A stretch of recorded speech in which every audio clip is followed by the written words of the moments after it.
Volume 2, Chapter 3. Emma could not forgive her, but as neither provocation nor resentment were discerned by Mr. Knightley, who had been of the party, and had seen only proper attention and pleasing behavior on each side, he was expressing the next morning, being at Hartfield again on business with Mr. Woodhouse, his approbation of the whole. Not so openly as he might have done had her father been out of the room, but speaking plain enough to be very intelligible to Emma. He had been used to think her unjust to Jane, and had now great pleasure in marking an improvement. "A very pleasant evening," he began, as soon as Mr. Woodhouse had been talked into what was necessary, told that he understood, and the papers swept away. "Particularly pleasant. You and Miss Fairfax gave us some very good music. I do not know a more luxurious state, sir, than sitting at one's ease to be entertained a whole evening by two such young women, sometimes with music and sometimes with conversation. I am sure Miss Fairfax must have found the evening pleasant, Emma. You left nothing undone. I was glad you made her play so much, for having no instrument at her grandmother's. It must have been a real indulgence." "I am happy you approved," said Emma, smiling, "but I hope I am not often deficient in what is due to guests at Hartfield." "No, my dear," said her father instantly, "that I am sure you are not. There is nobody half so attentive and civil as you are. If anything, you are too attentive. The muffin last night, if it had been handed round once, I think it would have been enough." "No," said Mr. Knightley, nearly at the same time, "you are not often deficient either in manner or comprehension. I think you understand me, therefore." An arch look expressed, "I understand you well enough," but she said only, "Miss Fairfax is reserved." "I always told you she was a little, but you will soon overcome all that part of her reserve which ought to be overcome, all that has its foundation in diffidence. What arises from discretion must be honored. You think her diffident. I do not see it." "My dear Emma," said he, moving from his chair into one close by her, "you are not going to tell me, I hope, that you had not a pleasant evening." "Oh, no. I was pleased with my own perseverance in asking questions, and amused to think how little information I obtained." "I am disappointed," was his only answer. "I hope everybody had a pleasant evening," said Mr. Woodhouse in his quiet way. "I had. Once I felt the fire rather too much, but then I moved back my chair a very little, and it did not disturb me. Miss Bates was very chatty and good-humored, as she always is, though she speaks rather too quick. However, she is very agreeable, and Mrs. Bates, too, in a different way. I like old friends, and Miss Jane Fairfax is a very pretty sort of young lady, a very pretty and a very well-behaved young lady indeed. She must have found the evening agreeable, Mr. Knightley, because she had Emma." "True, sir, and Emma because she had Miss Fairfax." Emma saw his anxiety, and wishing to appease it, at least for the present, said, and with a sincerity which no one could question, "She is a sort of elegant creature that one cannot keep one's eyes from. I am always watching her to admire, and I do pity her from my heart." Mr. Knightley looked as if he were more gratified than he cared to express, and before he could make any reply, Mr. Woodhouse, whose thoughts were on the Bateses, said, "It is a great pity that their circumstances should be so confined, a great pity indeed, and I have often wished, but it is so little one can venture to do, small trifling presents of anything uncommon. Now we have killed a porker, and Emma thinks of sending them a loin or a leg. It is very small and delicate. Hartfield pork is not like any other pork, but still it is pork, and my dear Emma, unless one could be sure of their making it into steaks, nicely fried, as ours are fried, without the smallest grease, and not roast it, for no stomach can bear roast pork, I think we had better send the leg. Do not you think so, my dear?" "My dear papa, I sent the whole hind quarter. I knew you would wish it. There will be the leg to be salted, you know, which is so very nice, and the loin to be dressed directly in any manner they like." That's right, my dear. Very right. I had not thought of it before, but that is the best way. They must not oversalt the leg, and then, if it is not oversalted, and if it is very thoroughly boiled, just as Searle boils ours, and eaten very moderately of, with a boiled turnip and a little carrot or parsnip, I do not consider it unwholesome. Emma, said Mr. Knightley presently, I have a piece of news for you. You like news, and I heard an article in my way hither that I think will interest you. News? Oh, yes, I always like news. What is it? Why do you smile so? Where did you hear it? At Randall's? He had time only to say, No, not at Randall's. I have not been near Randall's, when the door was thrown open and Miss Bates and Miss Fairfax walked into the room. Full of thanks and full of news, Miss Bates knew not which to give quickest. Mr. Knightley soon saw that he had lost his moment, and that not another syllable of communication could rest with him. Oh, my dear sir, how are you this morning? My dear Miss Woodhouse, I come quite overpowered. Such a beautiful hindquarter of pork. You are too bountiful. Have you heard the news? Mr. Elton is going to be married. Emma had not had time even to think of Mr. Elton, and she was so completely surprised that she could not avoid a little start and a little blush at the sound. There is my news. I thought it would interest you, said Mr. Knightley, with a smile which implied a conviction of some part of what had passed between them. But where could you hear it? Cried Miss Bates. Where could you possibly hear it, Mr. Knightley? For it is not 5 minutes since I received Mrs. Cole's note. No, it cannot be more than 5, or at least 10, for I had got my bonnet and spencer on, just ready to come out. I was only gone down to speak to Patty again about the pork. Jane was standing in the passage. Were not you, Jane? For my mother was so afraid that we had not any salting pan large enough, so I said I would go down and see, and Jane said, Shall I go down instead? For I think you have a little cold, and Patty has been washing the kitchen. Oh, my dear, said I. Well, and just then came the note. A Miss Hawkins, that's all I know. A Miss Hawkins of Bath. But, Mr. Knightley, how could you possibly have heard it? For the very moment Mr. Cole told Mrs. Cole of it, she sat down and wrote to me. A Miss Hawkins. I was with Mr. Cole on business an hour and a half ago. He had just read Elton's letter as I was shown in and handed it to me directly. Well, that is quite. I suppose there never was a piece of news more generally interesting. My dear sir, you really are too bountiful. My mother desires her very best compliments and regards, and 1,000 thanks, and says you really quite oppress her. We consider our Hartfield pork, replied Mr. Woodhouse.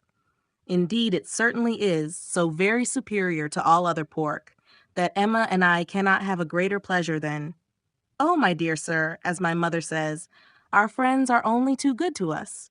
If ever there were people who, without having great wealth themselves, had everything they could wish for, I am sure it is us. We may well say that our lot is cast in a goodly heritage. Well, Mr. Knightley, and so you actually saw the letter. Well, it was short, merely to announce, but cheerful, exulting, of course. Here was a sly glance at Emma. He had been so fortunate as to, I forget the precise words, one has no business to remember them. The information was, as you state, that he was going to be married to a Miss Hawkins. By his style, I should imagine it just settled. Mr. Elton going to be married, said Emma, as soon as she could speak. He will have everybody's wishes for his happiness. He is very young to settle, was Mr. Woodhouse's observation. He had better not be in a hurry. He seemed to me very well off as he was. We were always glad to see him at Hartfield. A new neighbor for us all, Miss Woodhouse, said Miss Bates, joyfully. My mother is so pleased. She says she cannot bear to have the poor old vicarage without a mistress. This is great news indeed. Jane, you have never seen Mr. Elton. No wonder that you have such a curiosity to see him. Jane's curiosity did not appear of that absorbing nature as wholly to occupy her. No, I have never seen Mr. Elton, she replied, starting on this appeal. Is he Is he a tall man? Who shall answer that question? Cried Emma. My father would say yes, Mr. Knightley no, and Miss Bates and I that he is just the happy medium. When you have been here a little longer, Miss Fairfax, you will understand that Mr. Elton is the standard of perfection in Highbury, both in person and mind. Very true, Miss Woodhouse, so she will. He is the very best young man. But, my dear Jane, if you remember, I told you yesterday he was precisely the height of Mr. Perry. Miss Hawkins? I dare say an excellent young woman. His extreme attention to my mother, wanting her to sit in the vicarage pew that she might hear the better, for my mother is a little deaf, you know. It is not much, but she does not hear quite quick. Jane says that Colonel Campbell is a little deaf. He fancied bathing might be good for it, the warm bath, but she says it did him no lasting benefit. Colonel Campbell, you know, is quite our angel. And Mr. Dixon seems a very charming young man, quite worthy of him. It is such a happiness when good people get together, and they always do. Now, here will be Mr. Elton and Miss Hawkins, and there are the Coles, such very good people, and the Perrys. I suppose there never was a happier or a better couple than Mr. and Mrs. Perry. I say, sir, turning to Mr. Woodhouse, I think there are few places with such society as Highbury. I always say we are quite blessed in our neighbors. My dear sir, if there is one thing my mother loves better than another, it is pork, a roast loin of pork. As to who or what Miss Hawkins is, or how long he has been acquainted with her, said Emma, nothing, I suppose, can be known. One feels that it cannot be a very long acquaintance. He has been gone only 4 weeks.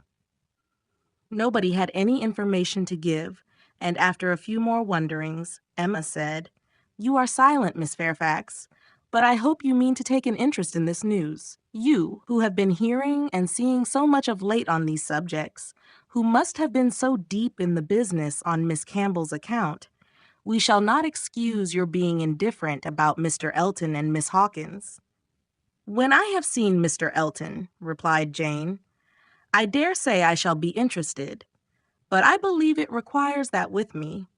And as it is some months since Miss Campbell married, the impression may be a little worn off. Yes, he has been gone just 4 weeks, as you observe, Miss Woodhouse, said Miss Bates. 4 weeks yesterday, a Miss Hawkins. Well, I had always rather fancied it would be some young lady hereabouts. Not that I ever. Mrs. Cole once whispered to me, but I immediately said, No, Mr. Elton is a most worthy young man.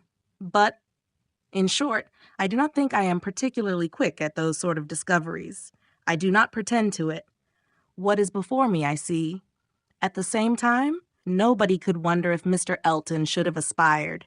Miss Woodhouse lets me chatter on, so good-humoredly. She knows I would not offend for the world. How does Miss Smith do? She seems quite recovered now. Have you heard from Mrs. John Knightley lately? Oh, those dear little children. Jane, do you know I always fancy Mr. Dixon like Mr. John Knightley. I mean in person, tall and with that sort of look, and not very talkative. Quite wrong, my dear aunt. There is no likeness at all. Very odd, but one never does form a just idea of anybody beforehand. One takes up a notion and runs away with it. Mr. Dixon, you say, is not, strictly speaking, handsome? Handsome? Oh, no, far from it. Certainly plain. I told you he was plain. My dear, you said that Miss Campbell would not allow him to be plain, and that you yourself. Oh, as for me, my judgment is worth nothing. Where I have a regard, I always think a person well-looking, but I gave what I believe the general opinion when I called him plain. Well, my dear Jane, I believe we must be running away. The weather does not look well, and Grandmamma will be uneasy. You are too obliging, my dear Miss Woodhouse, but we really must take leave. This has been a most agreeable piece of news indeed. I shall just go round by Mrs. Cole's, but I shall not stop 3 minutes. And Jane, you had better go home directly. I would not have you out in a shower. We think she is the better for Highbury already. Thank you, we do indeed. I shall not attempt calling on Mrs. Goddard, for I really do not think she cares for anything but boiled pork. When we dress the leg, it will be another thing. Good morning to you, my dear sir. Oh, Mr. Knightley is coming too. Well, that is so very. I am sure if Jane is tired, you will be so kind as to give her your arm. Mr. Elton and Miss Hawkins. Good morning to you. Emma, alone with her father, had half her attention wanted by him, while he lamented that young people would be in such a hurry to marry, and to marry strangers too, and the other half she could give to her own view of the subject. It was to herself an amusing and a very welcome piece of news, as proving that Mr. Elton could not have suffered long, but she was sorry for Harriet.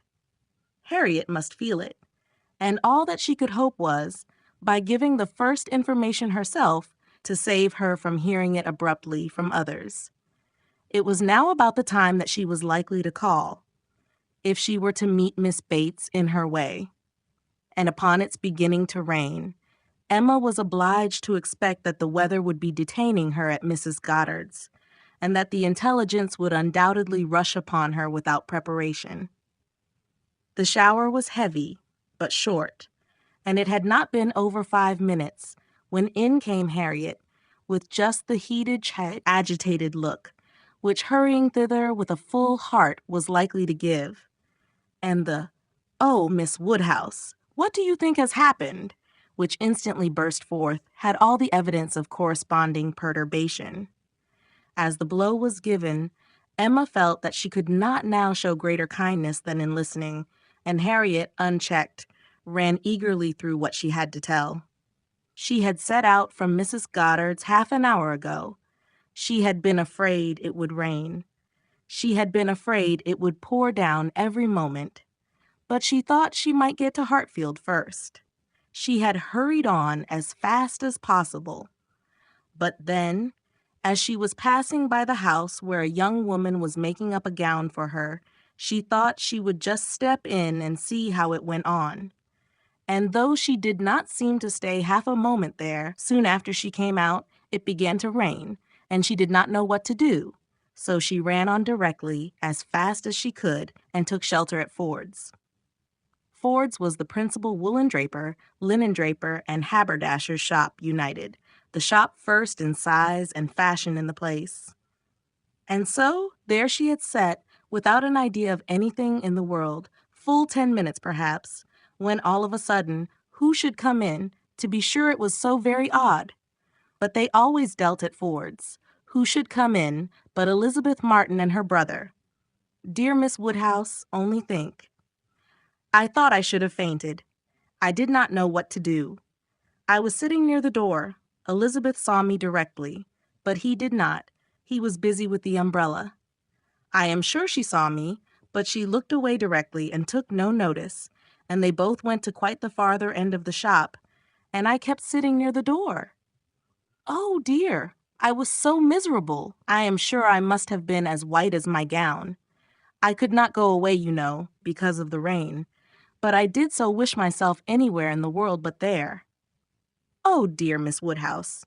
Well, at last, I fancy, he looked round and saw me, for instead of going on with her buyings, they began whispering to one another. I am sure they were talking of me, and I could not help thinking that he was persuading her to speak to me.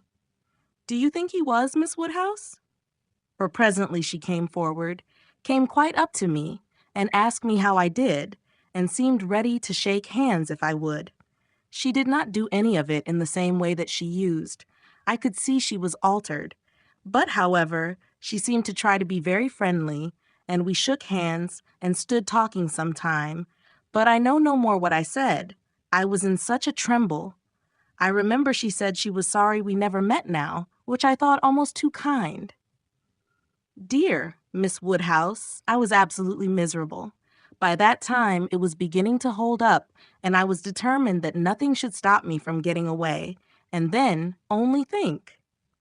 I found he was coming up towards me, too, slowly, you know, and as if he did not quite know what to do. And so he came and spoke, and I answered. And I stood for a minute, feeling dreadfully, you know, one can't tell how.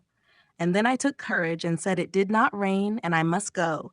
And so off I set, and I had not got 3 yards from the door, when he came after me, only to say, if I was going to Hartfield, he thought I had much better go round by Mr. Cole's stables, for I should find the near way quite floated by this rain. Oh dear, I thought it would have been the death of me. So I said, I was very much obliged to him. You know I could not do less. And then he went back to Elizabeth, and I came round by the stables. I believe I did. But I hardly knew where I was, or anything about it. Oh, Miss Woodhouse, I would rather done anything than have it happen. And yet, you know, there was a sort of satisfaction in seeing him behave so pleasantly and so kindly. And Elizabeth, too. Oh, Miss Woodhouse, do talk to me and make me comfortable again. Very sincerely did Emma wish to do so, but it was not immediately in her power. She was obliged to stop and think. She was not thoroughly comfortable herself. The young man's conduct and his sister's seemed the result of real feeling, and she could not but pity them. As Harriet described it, there had been an interesting mixture of wounded affection and genuine delicacy in their behavior. But she had believed them to be well-meaning, worthy people before, and what difference did this make in the evils of the connection? It was folly to be disturbed by it. Of course, he must be sorry to lose her. They must be all sorry. Ambition, as well as love, had probably been mortified. They might all have hoped to rise by Harriet's acquaintance. And besides, what was the value of Harriet's description? So easily pleased, so little discerning, what signified her praise? She exerted herself and did try to make her comfortable by considering all that had passed as a mere trifle and quite unworthy of being dwelt on. It might be distressing for the moment, said she, but you seem to have behaved extremely well, and it is over, and may never, can never, out as a first meeting, occur again, and therefore you need not think about it. Harriet said, very true, and she would not think about it, but still she talked of it. Still she could talk of nothing else. And Emma, at last, in order to put the Martins out of her head, was obliged to hurry on the news, which she had meant to give with so much tender caution, hardly knowing herself whether to rejoice or be angry, ashamed or only amused, at such a state of mind in poor Harriet, such a conclusion of Mr. Elton's importance with her. Mr. Elton's rights, however, gradually revived. Though she did not feel the first intelligence as she might have done the day before, or an hour before, its interest soon increased. And before their first conversation was over, she had talked herself into all the sensations of curiosity, wonder and regret, pain and pleasure, as to this fortunate Miss Hawkins, which could conduce to place the Martins under proper subordination in her fancy. Emma learned to be rather glad that there had been such a meeting. It had been serviceable in deadening the first shock without retaining any influence to alarm. As Harriet now lived, the Martins could not get at her without seeking her, where hitherto they had wanted either the courage or the condescension to seek her.